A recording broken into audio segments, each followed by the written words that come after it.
Hi, everybody. It is Debbie with the Question Queens, and welcome back. And welcome me back, too. Yes, I took a couple of days off and rested, and I was worn out to my toes.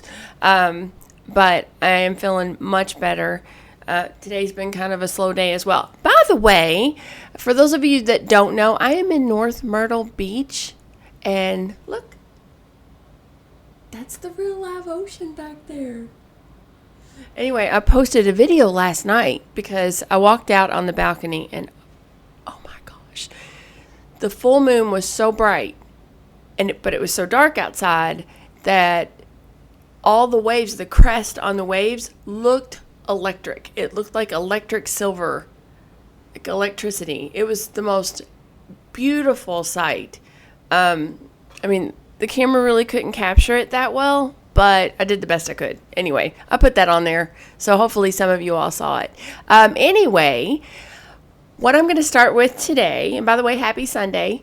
I'm going to start today with an interview. I want to learn a little bit more background or history or just things in general about Tom McDonald, and several of you have recommended, hang on, this interview with Blaire White.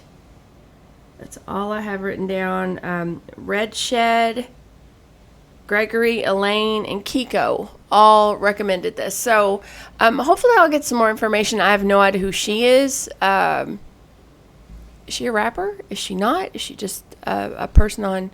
I don't know. Anyway, let's find out together. And if you haven't hit that subscribe button, blink, go ahead and hit it. All right, let's get to the video and see what's up.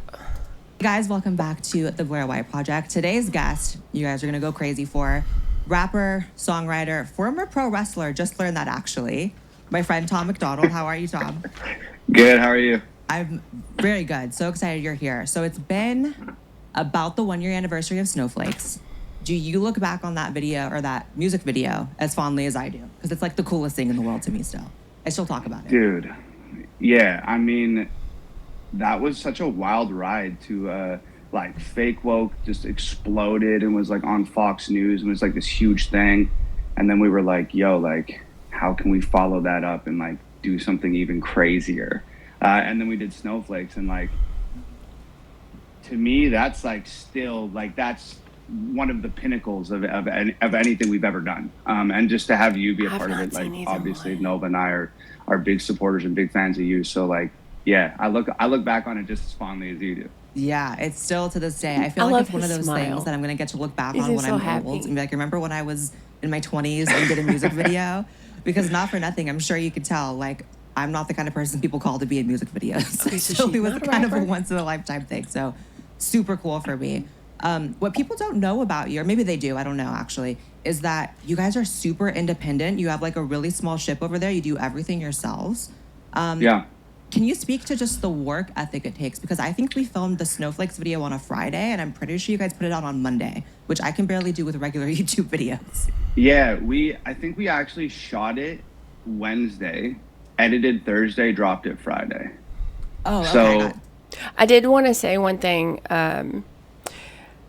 When I started this channel with my friend, I had never edited a video and didn't know anything about it. And the whole world of editing videos is... y'all want to say that again? It's terrible. I mean, it's so much. There's just so much to learn. And now that I'm editing videos, and to know that basically they produce their videos and she does all that editing, Nova, it's mind-blowing. It is mind-blowing what she does. She has such a talent, and it's an art. I don't see how she does that. But anyway, kudos to her, because that I'm very, very impressed. But still, so yeah, quick. but like one day. So yeah, it's pretty. You know, you do all your stuff yourself as well. Like it's a grind, man. Like it's really like, I just saw. It's funny that you say this, because I was just talking to Nova yesterday. Like some like conspiracy like Instagram page like posted me and Nova the other day saying that we're like these like Illuminati industry plants and like all this weird stuff. And like, weird. The part that irritates me the most about it is that like I'm working 20 hours a day to get everything that we need to get done. Yeah. From like making the beats to writing the songs to designing the t-shirts to pre-production, post-production, like literally every facet of my career that you could possibly imagine. And I put Nova to work too. Like Nova's working 20 hours a day too, easy. Wow.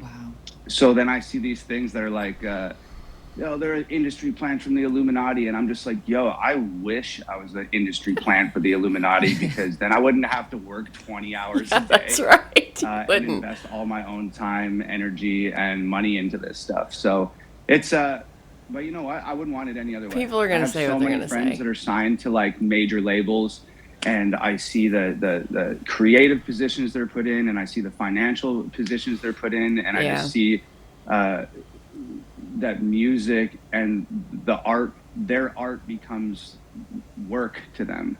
Yeah. And like I feel like this word is like super overused, but I feel super blessed to be able to do what I love, and to be able to put 20 hours into doing something that I love every day. Like it is a blessing, but sometimes I get it. It's a lot. Yeah, and just the fact that you're reaching so many people. I mean, you mentioned the Illuminati thing, which is so funny because you do have the kind of views and audience that any artist would sell their soul to the devil for, literally. I mean, how many number one hits have you had on Billboard? I think we're at like 25 or 26. But that's insane. It's pretty wild. Did you ever expect your life to be like, that's like, you can't even fathom that. I mean, it wasn't long ago that like I had pretty much submitted to the fact, like it's pretty well documented that I went through like a bunch of like addiction stuff and mental health problems and some pretty gnarly stuff like 4 or 5 years back.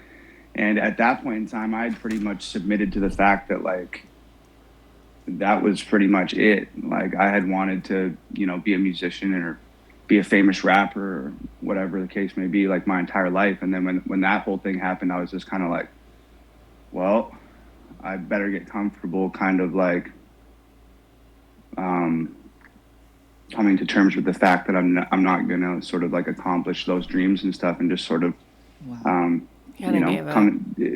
just sort of accept that so I could find some sort of like serenity in my life. So yeah, there was a point where I was just kind of like, by the way, just a real quick story, because he said that. When I was going through my really, really bad time, I was depressed. I was actually engaged, and he cheated on me. That's pretty devastating, and I broke it off. And sometimes that's even hard to do, even when you know the right thing is to do that. But anyway, I kind of binge watched Big Bang Theory for months, because it's the only thing that made me laugh. But I was super, super depressed. And one day I'm over at my mom's. I go to the bathroom, and up on the wall, she has this little cross stitch thing. It's the Serenity Prayer, which obviously, if you've watched any of my videos with Alan on and all this stuff, I'm very familiar with it. And that is kind of like my pen name is Serenity. And it's a trigger. And honestly, it's really weird, but I even thought today, I'm like, what if I legally change my name to Serenity? So the fact that he said it, every time anybody says it, it just like immediately gets all my attention and focus. All right, anyway, sorry. I guess that's it. It is what it is. And then it's weird, man. It was like just meant to be thing. Like I've told the story a few times, but Nova and I were like, I had just recovered from, I was sober. I had just recovered from this mental breakdown. I had just moved out to the States. I was living with Nova, like in the hood in this really rundown shack. And like, there was like mice and rats like in the house, and like cockroaches in our cupboards. And like, goodness, the one thing that always sticks out to me was our power would always get cut off because we couldn't always afford to pay the rent and the bills. And this one time our electricity got cut off, and we were without power for like 3 days because we didn't have like the $60 or whatever it was to pay the electrical bill. And I had to plug my fridge into an extension cord and run it out the back window of my house and plug it into my neighbor's garage so our food didn't spoil. And can you hold on 1 second? I think the camera's switched. Are we good, you guys? His camera like switched for a second. We good? Okay. Sorry. It's okay. I had like a spam call come in or something. So yeah, I'd run that cord out the back window and plugged it into my neighbor's garage so our food didn't spoil. And it was grim. And then one day it's like literally like almost out of like a book or something. I had this pack of cigarettes and I had like a half of a cigarette left, and I went and sat on the front porch and smoked this half a cigarette. And while I was smoking that cigarette, I was writing that I had just been listening to like Drake or like G-Eazy or like some sort of like emotional rap, and whoever it was like a huge superstar, and they were sort of complaining about like what their life was like and dealing with fame and this type of thing. And I felt really irritated by it, because here I am with no power, and Nova and I struggling, and Nova having problems with her asthma and having to stay in the hospital for 4 days. It cost us $30,000 that we didn't have. And we're starting GoFundMes and plugging our fridge into our neighbor's house. And I was just really irritated hearing somebody that had so much, hearing somebody that had the life that I wanted, complain about it. And I went and sat on the front porch and smoked that half a cigarette. And I started writing this sort of like open letter to these superstar rappers. And by the time I was done smoking that cigarette, I had written Dear Rappers. And I remember like running into the house and I was like hyperventilating. I said, Nova, I just wrote the song that's going to change our life. I swear to God, I just did it. Wow. Get your camera. We got to shoot this video. She's like, you haven't even recorded it yet. So I'm going to go sit down and record it right now. Like while I'm recording the song, can you pull the back? I got literally goosebumps. Right. I got goosebumps too. I was like, can you pull the backdrop down and set up the camera while I record this song? Wow. And she was like, yeah, okay. So I went and recorded. She set up the backdrop. I came back. We shot the video. We edited it that night. The next day, I called my best friend, Brandon Hart, who's an incredible musician, my sister, my mom, and another friend of mine at the time. And I borrowed like $200 or $300 from each person. And I think what I had, the total pool was like $1,100. And I took that $1,100 and put it on a Facebook ad to boost the Dear Rappers video. And 2 days later, it had over 1 million views, and it was over. Like, wow, that quick. It's crazy. That's a movie. Wow. That's a whole movie. It's a movie. It was like... That's insane. Like... It is a movie. I don't know, man. God was just like looking down on me that day, and he was just like, you know what? Like, this is your time. You've learned enough about yourself, and you've screwed up enough times now. Like, I'm going to throw you a bone. And then we just took it and fucking ran with it, and here we are. Wow. So you just carried it on since that first Facebook ad that produced that like amazing result. I didn't know it could produce that crazy results. I mean, obviously the talent's coming into play too. You're awesome at what you do, but that's so insane. It was different back then too. Like the way that Facebook and those platforms were operating back then, like I don't think we realized it at the time, but that was like the Wild West. If you had like a song that sounded good and you put some like captions on it, like, oh my God, I can't believe this rapper said this. Like, you have to hear it, fire or trash. Like, you know, and you just put that out and put $500 on it, it was gone. Wow. But the way that Facebook and I mean, all the platforms now, like they're so heavily like involved in censorship and suppression of free speech and stuff. Like, I feel like we just snuck in through that door before they slammed it closed, you know? So it was just a lot of it was timing and luck. Yeah.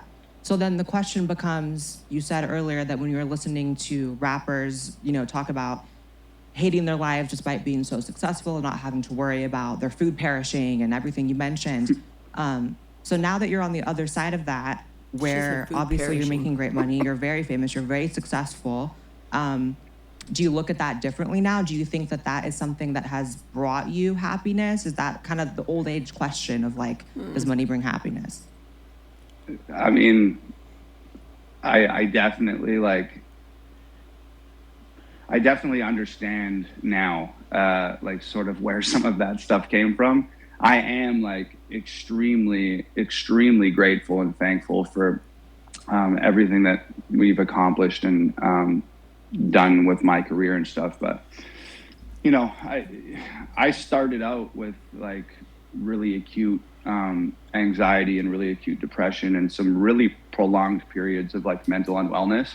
And like, I don't think that there's any amount of recognition, success, fame, money, respect from your peers, admiration. I don't think there's any amount of anything that ever makes that stuff feel any better. Because I know that I still have days where I'm not feeling well, and you know, I lay in bed and just like question like, what is any of this for?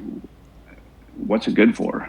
If I don't feel well enough to enjoy any of this stuff, true. Like the house I have to say this because I've seen people with tons of money. I've seen people with tons of things. I've seen people with nothing. I have been, in my life, I've had enough money to go and blow $100 or blow whatever. I've been where I literally had $20 and I didn't know how I was going to live.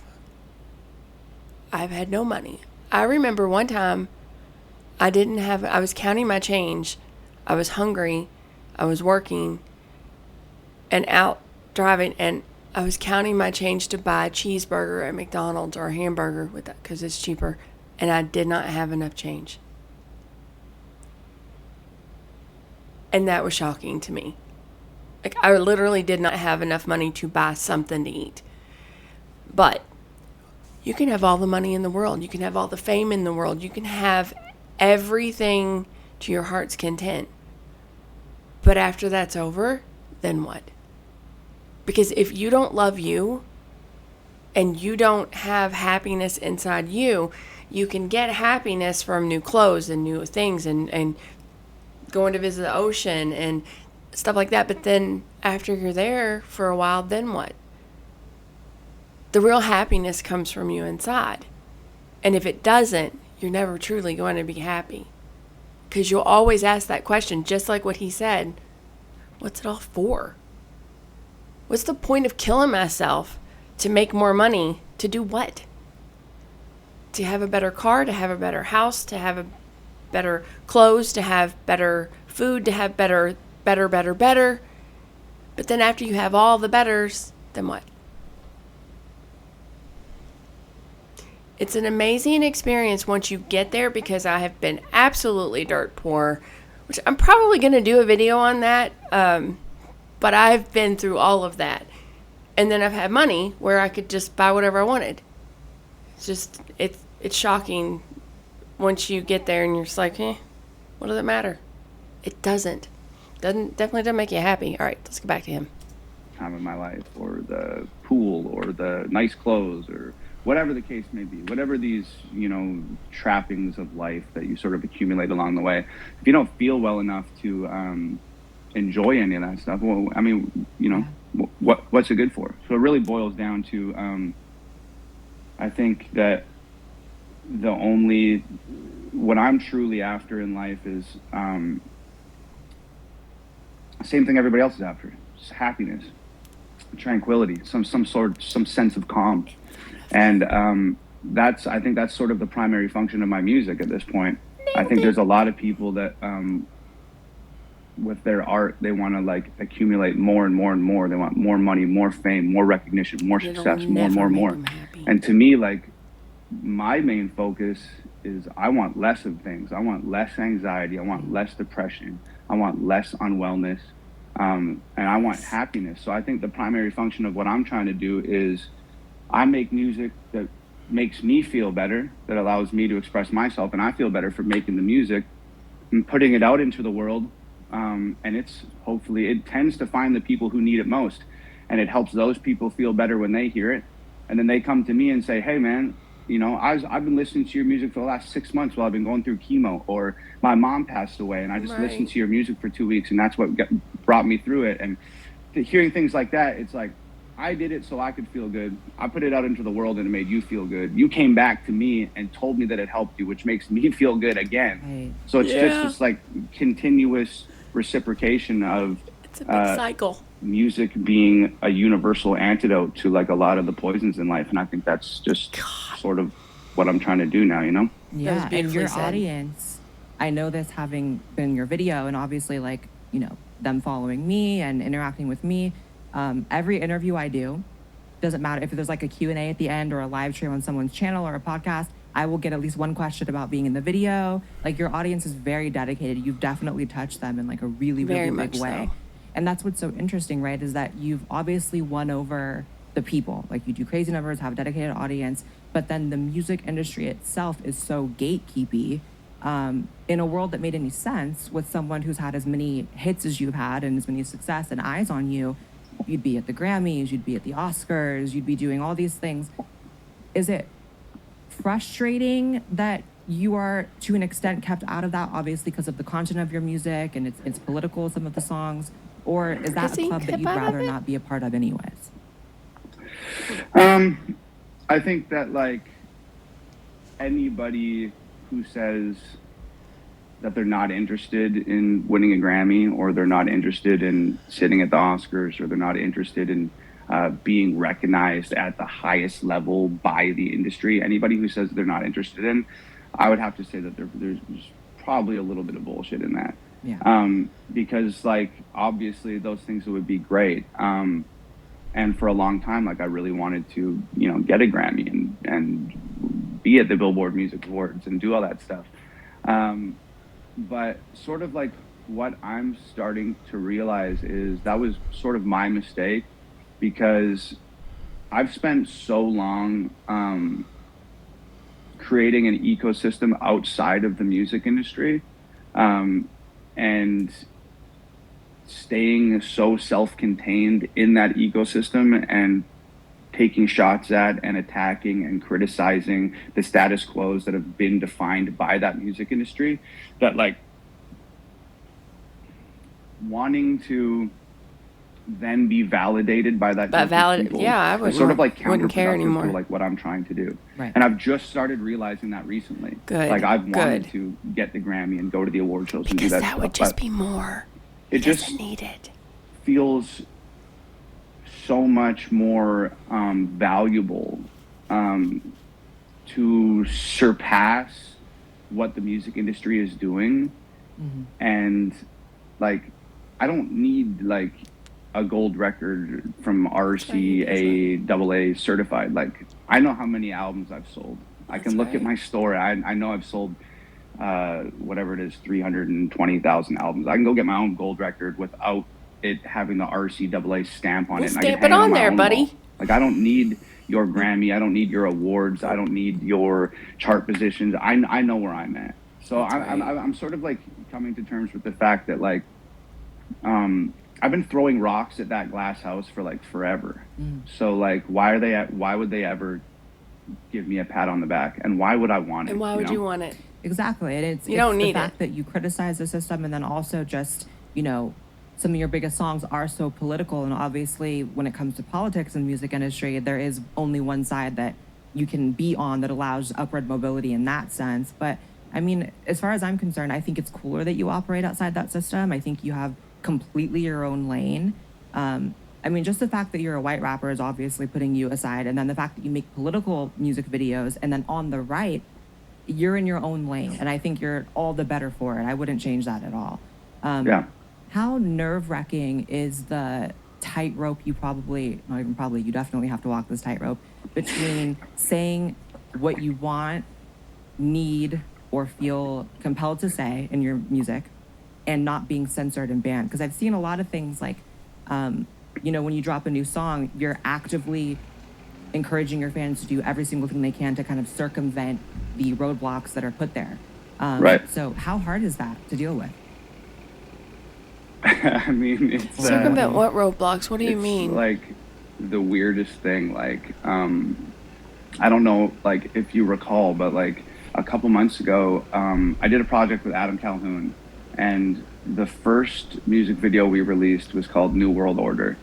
and like it got like fact checked on YouTube by like Wikipedia or something. So there was like a Wikipedia like blurb on the video that said that like New World Order is a conspiracy theory about a secretly emerging totalitarian government and all this stuff, which I don't even really think we talked about in the song. But how do they fact check a music video? Do they fact check a Katy Perry music video like E.T. and be like, she's not really an alien, and then using Wikipedia as the fact check? Yeah. And like, and Wikipedia is made by people. Who like if Wikipedia is the least reliable source. That's what I just said. Yeah. You can't even use it in college. You cannot cite Wikipedia in college. It doesn't make any sense. So it was crazy. And then like the thing that really got me was like we were trending at number 6. If you went to our music video, it said you're trending. It said number 6 trending video or whatever. And then when you went to the trending charts on YouTube, it skipped from 5 to 7. Like 6 wasn't even on the trending charts. They just like completely removed it. What the heck? Which was like super weird. So like, yeah, having to take, certain measures to try to avoid things like that. Like it's a pain in the ass because like sometimes I really want to say, there's a lot of things that have been sort of heavily censored from the internet, especially in these last 2 years. Wow. And like, you can't be blatant about your thoughts and feelings about them because they'll just remove your content. And for me, it's like, I've been trying to get to where I'm at right now for 12 or 13 years. And I almost lost it along the way to alcohol and mental health stuff. Oh, so it's like a very dicey thing for me to be like, okay, I really want to say this, but I know if I say this as blatantly and as bluntly as I want to say it, it's going to cause me problems, which then presents me with the challenge of how can I sort of creatively allude to the fact like, hey, read between the lines here. I'm saying something here if you're paying attention, and trying to get those types of things underneath the radar. So that's the tightrope that I've been walking. Right. I guess in some ways it could be like in a roundabout kind of way easier if you're doing music because you can sort of make analogies and you can like artfully say things. Whereas, I don't know, if you just had Twitter to use, you're probably going to just say it flat out and then you get banned. So I guess in some ways it's good. It's kind of fun because I feel like I'm all the things that they don't want you to say that they'll delete you or ban you or censor you or shadow ban you or deplatform you, all those things. I feel like I'm sneaking them through under the radar, and I get a lot of satisfaction from that. So. Well, it's good. Yeah, that's amazing. It's real good. Do you ever feel pigeonholed into doing political music? Because obviously that's not all you do. You have so much other great music that doesn't have any political undertones or overtones. Do you ever feel like a pressure to make that stuff to appease? Obviously, you built a huge fan base on songs like Fake Woke, Snowflake, etc. Yeah, but no. Yeah, I mean, honestly, like, a little bit. But the thing is like, that the songs like that are a big part of, like, who I am. And I love making those songs. I love talking about those topics with my friends. I love, coming up with creative concepts to take those messages and put them in music form. Like, that's a big part of who I am. I really love doing that stuff. I guess the problem is it's not, even though it's a big part of who I am, it's not the only part of who I am. Yeah. There's like a lot of other, types of music that I want to make, like Bad News that I did with Mad Child and Nova. That's like a pop song. Mm-hmm. And I love music like that. And I love the songs about mental health, and I love the songs about addiction, and I love the songs that even aren't about anything in particular. It's just like, I want to make music today, and I don't want to make music with a message, and I just want to make music. So it's like, that's what I would important think. To me to sort of put those other parts of myself like on display and release them. And it, sometimes it's frustrating. Like, I just released Scars. Scars, that's another one I gotta do. 11 days ago. And I don't even know when this video was about, like, made. The battle wounds and stuff that we all get going through life, and you get them from all types of different things. Physical wounds from accidents and surgeries, to mental wounds from traumas and stuff like that. So that whole song I'm is afraid of that one. Overcoming our past and living in the present and being hopeful, moving into the future. And the song meant a lot to me, and I thought it was really good. And it was like sort of like a country pop song. There's also some like auto-tune rap in it. Like, it was just this merger of like all these different styles. Yeah, I was so proud. Oh, thank you. Yeah, it was awesome that you were displaying being able to play the guitar. I didn't know you could play the guitar. Well, not very well. I can play it on stage, but if you give me a studio and I can do like 30 or 40 takes, I can figure it out. It worked.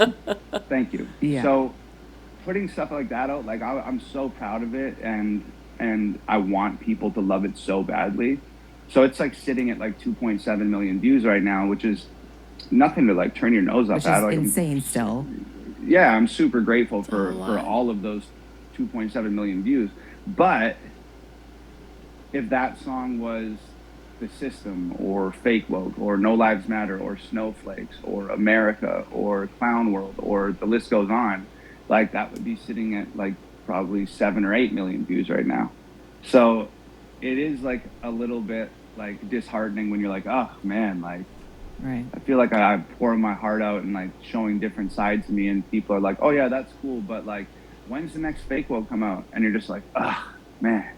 Right. I want to make the next Fake Woke, but I don't want to feel like I'm being pressured into making the next Fake Woke. I think it naturally has to occur. I mean, I relate to that even just on a content creation level. It's like, obviously, people want to hear about the trans shit for me more than anything else, and it gets so old because my real life is like not super concerned with. Wants to hear about the what? You know? That's right. I mean, I relate to that even just on a content creation level. It's like, obviously, people want to hear about the trans shit for me more than anything else, and it gets so old because my real life is like not super concerned with it. I don't know what she said. But yeah, you can let me know what she just said. I don't know. And then show other sides of you. But it's so cool that you still have such a huge audience for those songs that aren't political. And then, not for nothing, the political songs are really, really important. I think that we're living in a time where the fact that you become so massively successful, it's because you're speaking things that people feel like they cannot. And not even just feel like they can't, they know they can't. They will lose their jobs. They will, be outcast in certain circles. So I think the biggest thing is like you're giving people a voice that don't have a voice at all. So I think you should be proud of it.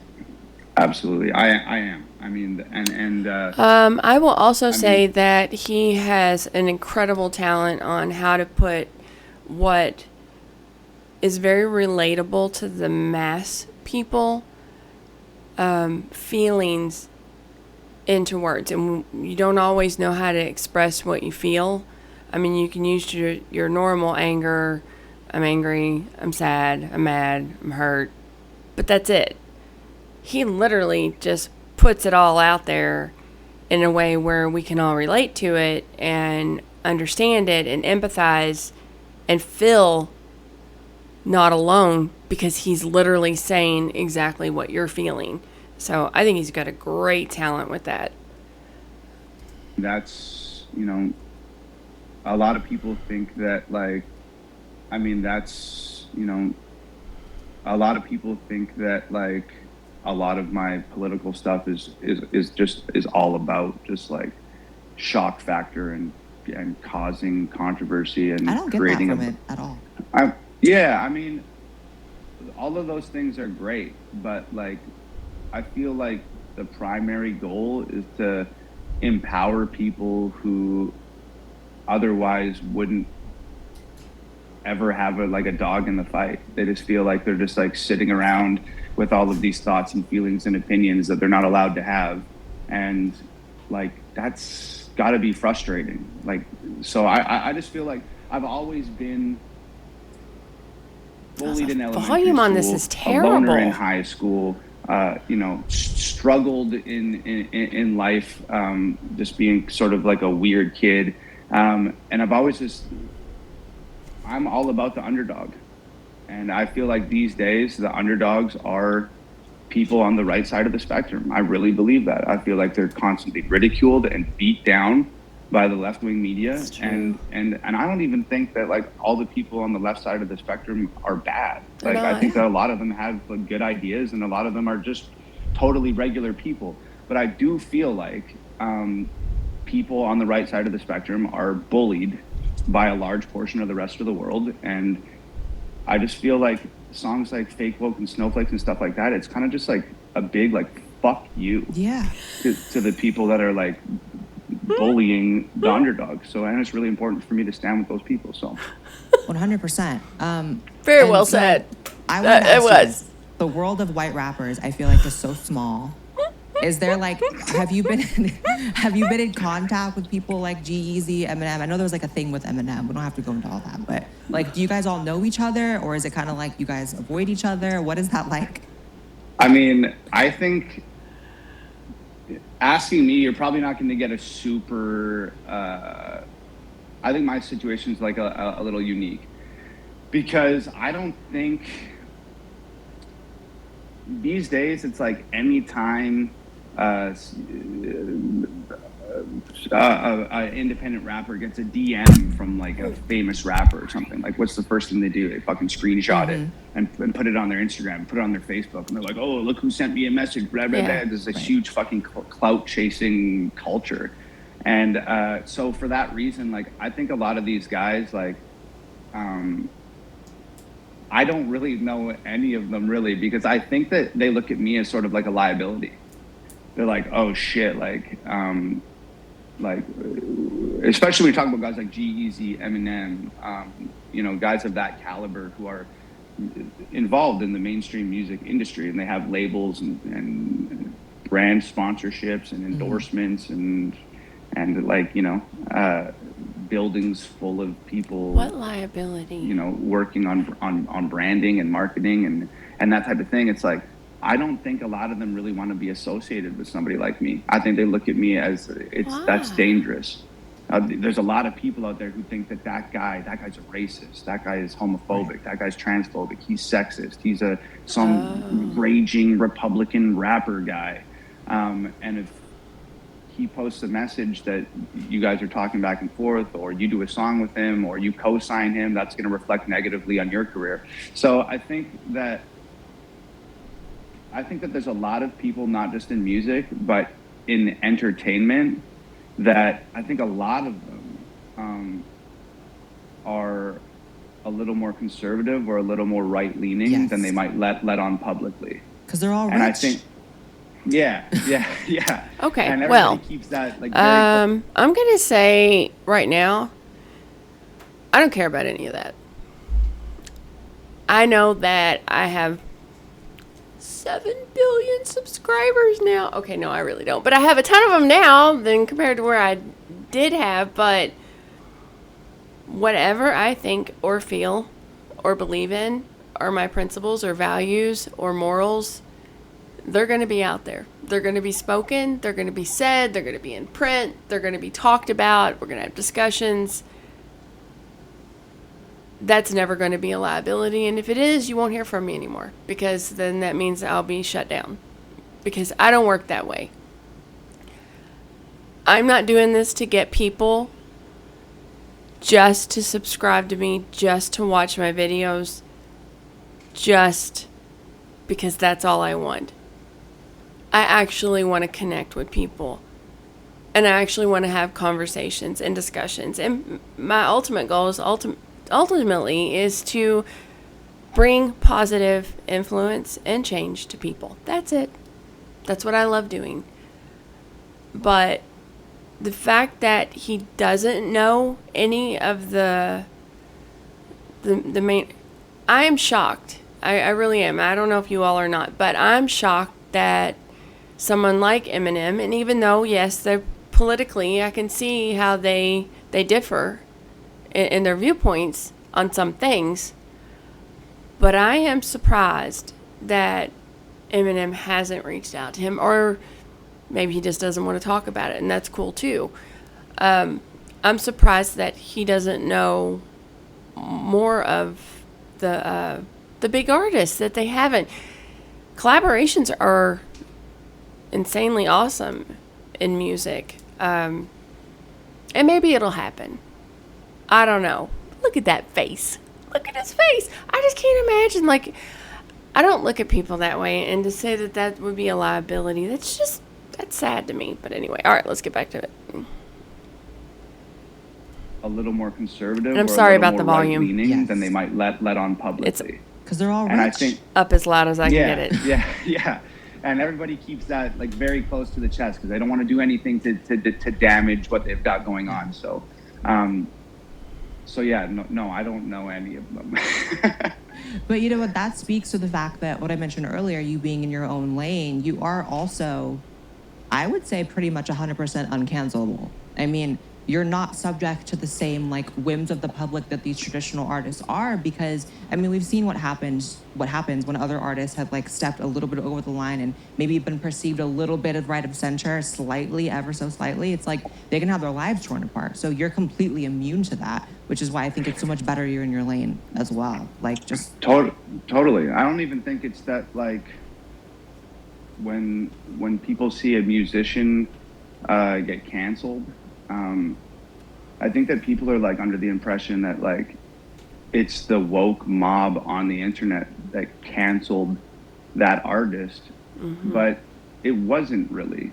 In order to be canceled, you have to submit to that fact. Yes. Like the greatest way to not get canceled is there's a bunch of people trying to cancel you, and you just say, whatever. No, the fuck I'm not. Yeah, whatever. And then you continue on with your life, and that's it.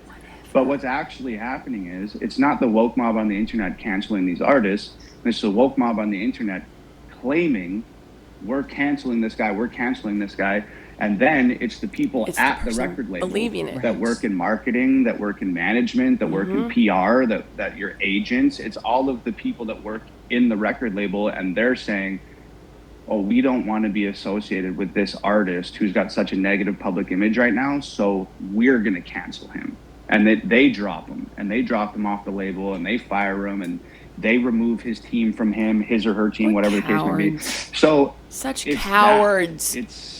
It's corporations and big entities, businesses that are crumbling under public pressure and canceling artists and canceling entertainers. So and then it makes the mob feel like they won, like they did it, because in a sense that they did. Exactly right. And I always think, because I've had obviously dealt with brands being a YouTuber and doing sponsorships and stuff like that, and I always make sure I communicate to them very clearly, like, you are working with someone who is seen as controversial. You will likely get angry emails for appearing in my videos. You will likely get angry tweets, and I'm only interested in working with brands that are willing to withstand that. Because you have to remember, a lot of these brands, like they have someone working their social media, and who's really tweeting, I don't know, like Kellogg's all day. They don't get a lot of engagement on these brands. A lot of their numbers are, inflated. So all they're seeing on the timeline is like, F you for working with McDonald or Blaire Wyatt or whoever. And so they don't really understand social media, that is so fleeting, and it'll be over in 2 minutes, and then they're dropping someone, and then it's a scandal. Right. Totally. So yeah, it's like, it's, I encourage, whether it's a YouTube personality or a musician or, there's a billion different types of artists today. He's encouraging me. I would just encourage everybody to go at it alone. And yes, today, and with the tools that we have available to us, social media and our phones and computers and just everything that we have access to, like, having a manager, having a PR team, having a marketing department, it's completely unnecessary. And in the short term, like, maybe you think like, oh, this is great, like there's all these people trying to help me. But in the long term, like, those people are going to become your worst enemy, and they'll control every aspect of your career and the rest of your life. And whether that's cancel you or dictating what direction your art's going to go in or whatever.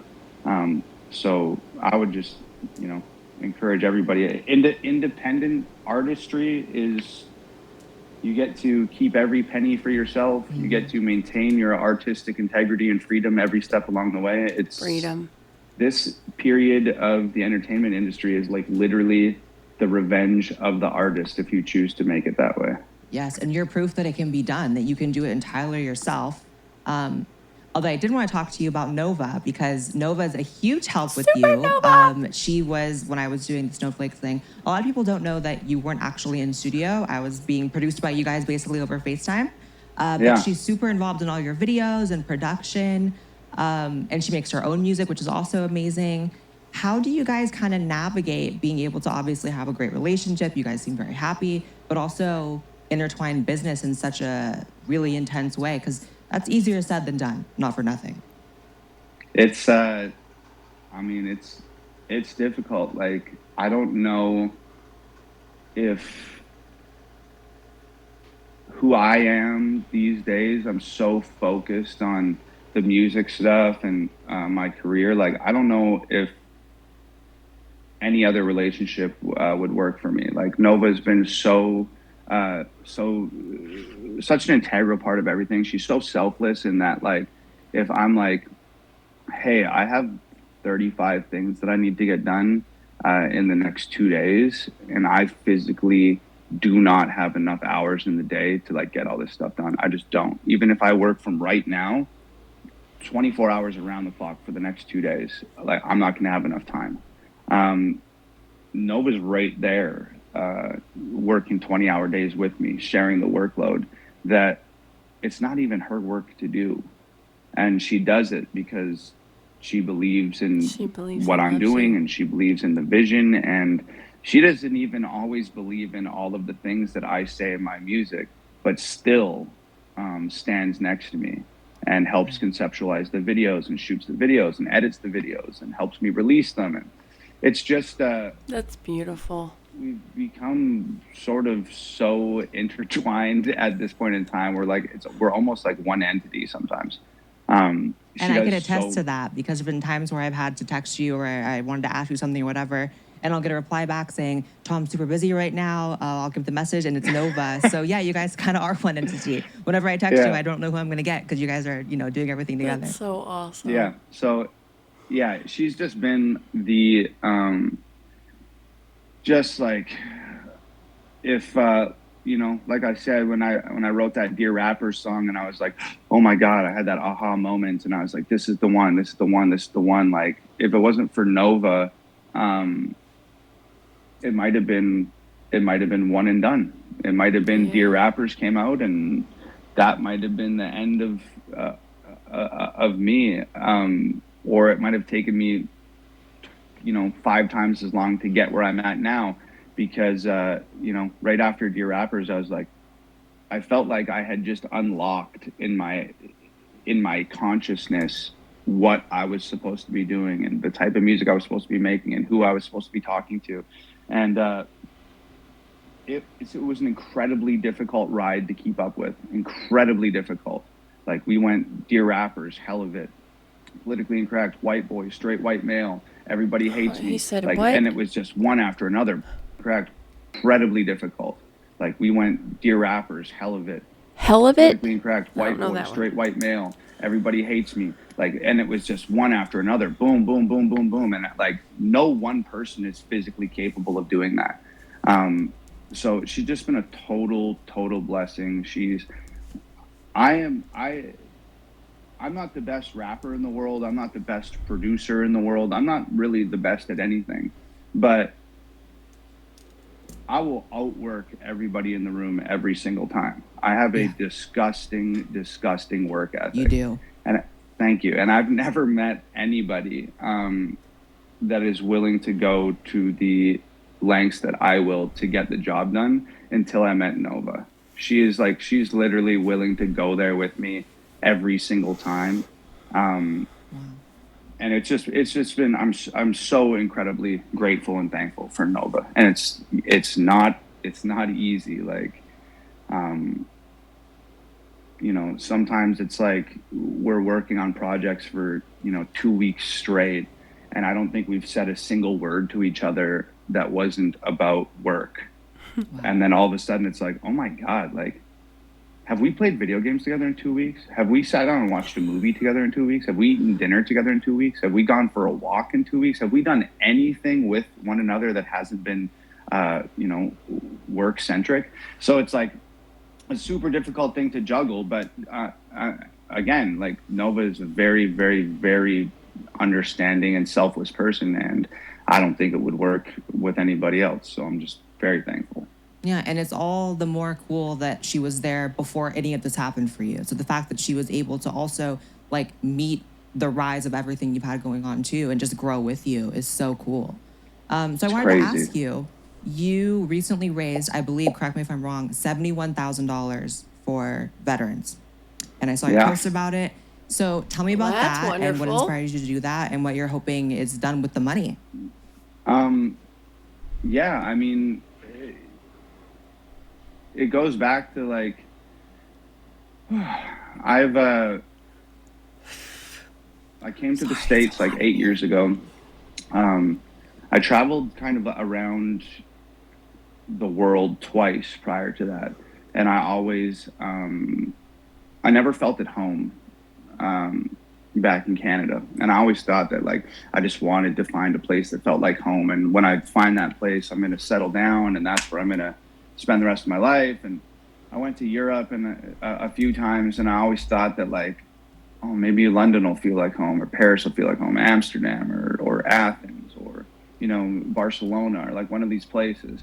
And I went to all of them, and they were all great, and just nothing felt like home. And then I came to the States, and it was like, for the first time in my life, I felt like I was at home. I don't know why. I just felt like this is where I want to be for the rest of my life. Like I feel like the United States is the greatest country in the world, period. I don't think that there's no discussion there. So, and I love it. It sounds kind of crazy, but I think a lot of people, when they sort of picture like the American dream, they sort of like picture this like disheveled family like arriving on the shores of America on like a little wooden raft, like all dirty, and like come to like make a life in America. And it doesn't always look like that. I came here fresh off a mental breakdown, fresh off of addiction problems. My dad dropped me off at the airport and gave me $800. He put $800 in my grandfather's old wallet and gave me my grandfather's wallet with $800 in it. Wow. And he said, this is all I got. I can't give you any more than this. This is all I got. You got one job when you go to America. Live up to your potential. And I came here. Some advice. And I just feel like this country, and maybe more importantly, the people in this country, gave me everything I ever wanted. In terms of my my career and music and my relationship, and it just gave me, this is the American dream. Yeah. It just is. I came here with nothing, and I ended up with everything, and I'm so thankful and so grateful for it. And I'm constantly trying to figure out ways that I can give back and really put my money where my mouth is, no pun intended, and just contribute back into this country for what it's given me. And I think I'm a firm believer that the only reason that this country is as great as it is because there was people that were brave enough to fight for it. So true. So I just thought that that's where I wanted to contribute. So Adam and I did this album called The Brave, and we had a limited number of CDs, and some of them were gold foil covers and some of them were silver foil covers. And a box of the gold foil albums went missing in the mail, and it was gone for like 4 weeks. We kept checking the tracking numbers, and it was like it disappeared in Florida, and then it like randomly appeared like somewhere way up north in California, and then it disappeared again. And then just randomly one day, this beat up, fucked up box just showed up on my sister's doorstep. And she was like, hey, like, I got this weird box that came to my house. It's got your name on it. I was like, fuck, cut it open and tell me what's in it. And she was like, holy shit, it's the fucking Brave albums, the gold ones that went missing a month ago. And I was like, oh, fuck, like, oh my God, what are we going to do with this? Because we told people once they're sold out, they're gone forever. How am I supposed to now come back and be like, oh, found this box of albums? People are going to be like, bullshit. Like you're just trying to sell this last box and make a bag or whatever. Yeah. So I just said to, I sat down with Nova and I was like, look, I've been wanting to like give back in a cool way. So what if we take the box of albums and we just donate every single dollar to like a military charity of some sort? And she was like, yeah, that's cool. So there was like it was one box of albums. So, selling those albums for $15 a piece, you're not going to like have any significant amount of money to donate. So I was like, make the albums $100 each. There's people on eBay selling them for $500. So fuck it. Make the albums $100 each. And we'll also sell these Hangover Gang Supports Our Veteran shirts. And we'll just make as much money as we can. And we'll just give it all to a charity. And when it was all said and done, there was almost $72,000 there. And then I spent like 3 weeks researching different charities, military charities, Did you do tunnels family of fallen soldiers. And I eventually, like after 3 weeks of trying to figure this out, I found U.S. vets, and they have stations all over America, and they help like over 20,000 vets a year with housing, employment, and mental health stuff. So it's primarily functioning as they get homeless veterans off the street. Oh, wow. Because I used to say to Nova all the time, we'd like stop at a red light and there'd be a guy with a cardboard sign and that says he's a U.S. veteran and he's homeless and he's struggling. And I used to say to Nova constantly, like, these guys are fucking heroes, real life heroes. Right. And they come back here and they're fucking homeless. And like, I like literally got tears in my eyes right now. I can see it. So like it's a fucking shame. Like the sort of most forward thinking, amazing country in the world. And this is what we do to our veterans. It still has veterans. its problems, and it should be fucking ashamed of that. Yep. So it was just really important to, even if there's fucking.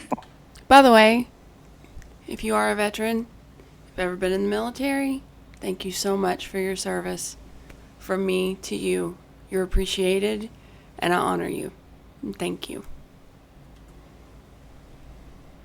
So it was just really important to, even if there's fucking 5 less guys next year standing on the street holding those signs, to me, I just look at that as a win. So it is a win. One of them is a win. I did all of my due diligence. I looked into how they spend their money. I looked at all of their taxes. I looked at everything to make sure that the highest percentage of every dollar was actually going to their programs. And I think out of like every dollar, like 90 cents was going to the programs at this charity. Great. Wow, that's awesome. So that's where we sent the money. That's U.S. vets. It's the first charity I've ever done in my life. And I think I'm going to make it like an annual thing and do it once a year because I've had my moments where I was really happy about a number 1 on the charts, or I was really happy about a fucking million views or whatever the case may be. But I don't think I've ever felt as good as I felt when I called that charity and I said, hey, I want to make a donation. Can you guys send me your wiring info? And then sending them $72,000 was just like greatest fucking thing I think I've ever done. So that's beautiful to be able to do that. You should totally make it an annual thing. That's amazing. And obviously, like, your fans are so dedicated. I'm sure it didn't take that long. Like, how long did it take to get to 71K? I think we were pushing for about 4 days, 3 or 4 days. Oh my gosh. Insane. That is so pretty quick. Cool. My God. That's life-changing. Are you and Nova still planning on living in Los Angeles long term? Or, because in some ways you're kind of in enemy territory even being there, and some of the content you make, like, I can't imagine it's like the best place. That's life-changing. No, we're actually like, I mean, for people. Even as of now, we're way outside of Los Angeles, but we're still in California. But yeah, we're like, Come to we've been looking at lots of places. We've been looking at Texas. We're looking all over the place. And I mean, even like yourself, like you're in Texas now, right? And and you've had such an incredible time there. And I know a lot of people. Yeah, I think a lot of people sort of like this year there was like a mass evacuation out of California, and everybody just sort of dispersed. Because they're nuts. Texas and places like that. So so part of me really enjoys being behind enemy lines, to be completely honest. But there is something to that. There is something to that. I felt a similar way when I lived there. Like, it felt like, I don't know, I was a... Yeah, but you also FBI, want to be surrounded by... But not FBI, but you know what I'm saying. Yeah, surround yourself with joy. Yeah, so we're looking into taking off. I don't know where we're going to go yet. Yeah, well, that's good. 2020 did it for me in LA. Like, I could not deal with it. It was insane. I feel like I heard some insane story from you about 2020. Yeah, I was just going to tell you, oh, dude. So, Nova has, some really, it's well documented at this point, but she has some, really acute, respiratory stuff. Yeah. So, when, I don't want to say any words that are going to get you, it'll be fine. This video. Okay, so when on here, we're fine. Okay, cool. So when COVID first came around, that was a big thing for Nova, because I said, when we incurred that $30,000 hospital bill, that was literally one day she was like, I have the sniffles, and I was like, oh, you probably got a cold or something, you'll be fine. And then 3 days later, both of her lungs had popped and partially collapsed, and were in the hospital, and they're talking about drilling holes and sticking tubes into her rib cage. Cause this is crazy. When her lungs popped, the air escaped into her chest cavity. Popped? And then started going up into her neck, which closed her esophagus from the pressure of the air bubbles in her neck. If you walked up and squeezed her arm, it felt like Rice Krispies. You could hear it snapping, the air in her skin. It was gnarly. I've never even heard of that. Yeah, it was called... I can't believe you just described that as gnarly. It usually happens to scuba divers who go really deep in the ocean and then return to the surface too fast. The air in their lungs expands and pops their lungs. So the doctors at the hospital were literally we've never in the history of this hospital, we've never encountered anybody that this had happened to. Wow. So yeah, it was dicey. So, I've had to carry her in my arms to the sidewalk and lay her on the ground when ambulances show up to put breathing apparatuses on her face. Dude, that's traumatizing. Holy. Yeah, it's gnarly. So when COVID happened, it was oh, fuck. For Nova, that's that's a no-go. Mm-hmm. So we're dealing with sort of the stress of that, and that'd be terrifying. During that whole thing, the George Floyd fucking thing happened, and we were living on Melrose at the time, so I had a jacket or something at the tailor down at one end of Melrose, and I see the George Floyd thing on the news, and I can see that it's going to be a fucking problem. And I said to Nova, and this at the same time where grocery stores are running out of food and shit. So I said to Nova one day, I was like, okay. I was still smoking at the time too, which I've quit. Yay! Good for you. So we wake up one morning and I'm like, we see the George Floyd thing. I said, okay, look, this is what we got to do. We got to go to the store and get a bunch of cigarettes, and we got to go to the grocery store and get food. And I got to go to the tailor and get this jacket that's been sitting there for a month. And I organized things in order of importance. So food came first, cigarettes second, get my jacket third. We go get all this shit, hit Melrose to go to the tailor.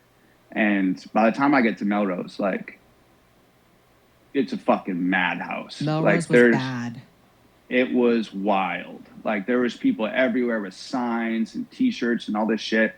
And I was like, oh, fuck. And I'm literally less than a block off Melrose, my house at the time. So I go get my jacket, go back to the house, and pretty much watch the news for the rest of the day. And, within 4 or 5 hours, Melrose is fucking burning down. And it's half a block from my house. And oh my God. I was I was hearing explosions and shit outside. So I walked outside the house, walked down onto the street, and kind of just peeked down the street. And there's a cop car on fire, and there's concussion grenades going off. Boom, boom, boom, boom, boom. And there's all these people running. I can see fire and smoke and all this shit. And there's people running down the street like towards my house. So I go inside, lock all the doors, and I told Nova, I said, get some denim pants on, get a jean jacket on, get a hoodie. Wow. At that point in time, like, the only protection we had in the house back then was like a bunch of machetes and baseball bats and shit. So like I had like Nova standing in the living room with the baseball bat. I'm standing there with the machete. We're all got our like post-apocalyptic fucking denim outfits on just in case shit hits the fan.